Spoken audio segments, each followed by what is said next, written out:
नमस्कार दोस्तों, आज हम पढ़ने वाले हैं भारत देश के बंदरगाह। तो भारत देश के बंदरगाह में सबसे बड़े बंदरगाह 13 बंदरगाह हैं और छोटे छोटे बंदरगाह लगभग 185 बंदरगाह हैं। 185 बंदरगाह जो हैं छोटे हैं और 13 बंदरगाह जो हैं वो बड़े बंदरगाह हैं। देखिए, बंदरगाह के पहले हम समझ लेते हैं बंदरगाह होता क्या है, वहाँ पर क्या होता है। असल में आपको पढ़ा दे पूरे बंदरगाह और उसके बाद आप यही नहीं जानते हो कि बंदरगाह है क्या, बंदरगाह कहते किसे हैं, बंदरगाह पे काम क्या होता है। तो थोड़ा सा ये जानकारी समझ लेते हैं, फिर हम पढ़ेंगे। ये 13 बंदरगाह हैं और ये 13 बंदरगाह पढ़ेंगे आराम से, कोई दिक्कत नहीं है। तो समझते हैं इस बात को ज़रा। देखिए, बंदरगाह उन जगहों को कहा जाता है जहाँ पर पानी वाले जहाज़ों से सामान उतरता हो। और आपसे कह दें कि वहाँ पे सामान उतरता है या सामान आवागमन होता है, तो सामान आवागमन तो ट्रेन से भी हो जाता है, बड़ी बड़ी ट्रकों से भी हो जाता है, खदानों में भी होता है, लेकिन वो बंदरगाह नहीं होते हैं। बंदरगाह उसी जगह को कहते हैं जहाँ पर पानी वाली जहाज़ चलती हो, पानी वाली जहाज़ के द्वारा सामान आए, सामान बैंकरों में आता है, बड़े बड़े टैंकर हैं, बड़े बड़े टैग हैं, सब निकाल कर रखा जाता है, उसको बंदरगाह कहा जाता है। भारत देश में बंदरगाह अलग अलग जगहों पर हैं। तो जितने बंदरगाह इस क्षेत्र के हैं, इस क्षेत्र के, ये सारे बंदरगाह पश्चिमी बंदरगाह कहा जाता है और जितने बंदरगाह इधर के हैं वो पूर्वी बंदरगाह हैं। दो चीज़ क्लियर हो गई। छोटी मोटी चीज़ें बाहर की समझ लेते हैं। भारत देश में 13 बंदरगाह हैं और 13 बंदरगाह अलग अलग जगहों पर हैं। हालांकि एक राज्य में 3 बंदरगाह हो सकते हैं और वो जो राज्य हो तमिलनाडु है। बड़े बंदरगाह, 3 बड़े बंदरगाह तमिलनाडु में हैं और 2 बड़े बंदरगाह चीन में हैं, चेन्नई में, जो महाराष्ट्र के क्षेत्र में आता है, मुंबई में। तो इससे पहले हम समझ लेते हैं बंदरगाह। तो बंदरगाह की जो रानी है उसे कोची कहा जाता है। ये इसलिए बता रहे हैं क्योंकि इस बार यूपीपी के सवाल में 1 नंबर का सवाल ये आया था कि अरब सागर की रानी या अरब सागर की जो रानी है किस बंदरगाह को कहा जाता है। तो अरब सागर की जो रानी बंदरगाह है इसको कोची बंदरगाह को कहा जाता है और ये केरल में पड़ता है। अगर हम नंबर संख्या तो अपने हिसाब से डाल लेते हैं कि 6 नंबर पे है, लेकिन ये केरल में पड़ता है और कोची बंदरगाह को अरब सागर की रानी बंदरगाह कहा जाता है। अब पढ़ते हैं एक तरफ से। ऊपर का बंदरगाह है कंडाला बंदरगाह, कांडला इसे कहते हैं। इसके होने का मुख्य कारण क्या था? पहले यहाँ पे कोई बंदरगाह नहीं था, पहले एक ही बंदरगाह था जिसका कराची कहते हैं। कराची बंदरगाह था यहाँ पर, लेकिन मोहम्मद जिन्ना की वजह से पाकिस्तान में चला गया। कुछ समय के बाद गुजरात का बंटवारा हुआ। जब गुजरात का बंटवारा हुआ तो जब एक नया राज्य बनेगा तो उसकी अपनी व्यवस्थाएं भी अपनी होंगी, सुविधाएं भी अपनी होंगी।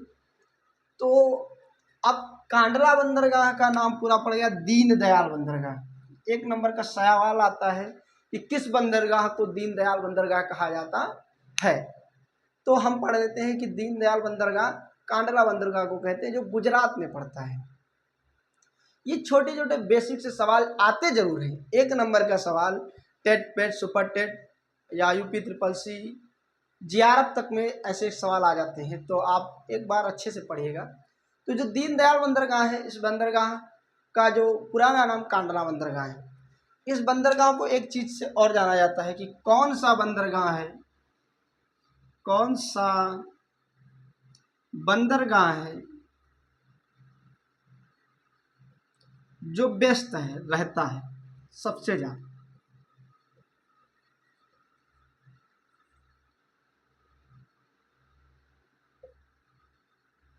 सबसे ज़्यादा व्यस्त रहने वाला बंदरगाह जो है वो कांडला बंदरगाह है। उसका कारण क्या है, उसका कारण भी समझ लेते हैं। देखिए, हुआ क्या, जब ये बंदरगाह सर्वप्रथम बनने की बात हुई तो वहाँ की जो सरकार थी उसने सीधा बताया कि आप हमारे वहाँ कुछ भी सामान उतारेंगे, रखेंगे, तो आपको सबसे कम दामों में बहुत ज़्यादा सुविधाएं मिलेंगी। सस्ता बंदरगाह माना जाता है और आज भी और आज से भी जहाँ पे जो चीज़ें सस्ती होंगी उसकी मांग ज़्यादा होगी। आप 2 जगह आलू लगा लीजिए, एक जगह 20 रुपये किलो, एक जगह 15 रुपये किलो। 15 रुपये किलो वाला जल्दी बिक जाएगा, 20 रुपये किलो वाला कम बिकेगा, भले वो चिप्स होना ओरिजिनल हो। तो इतनी बात समझ में आ गई। ये गुजरात में पड़ता है कांडाला बंदरगाह, तो 1 नंबर हो गया। दूसरा आता है मुंबई बंदरगाह, मुंबई बंदरगाह। मुंबई बंदरगाह ये महाराष्ट्र में पड़ता है।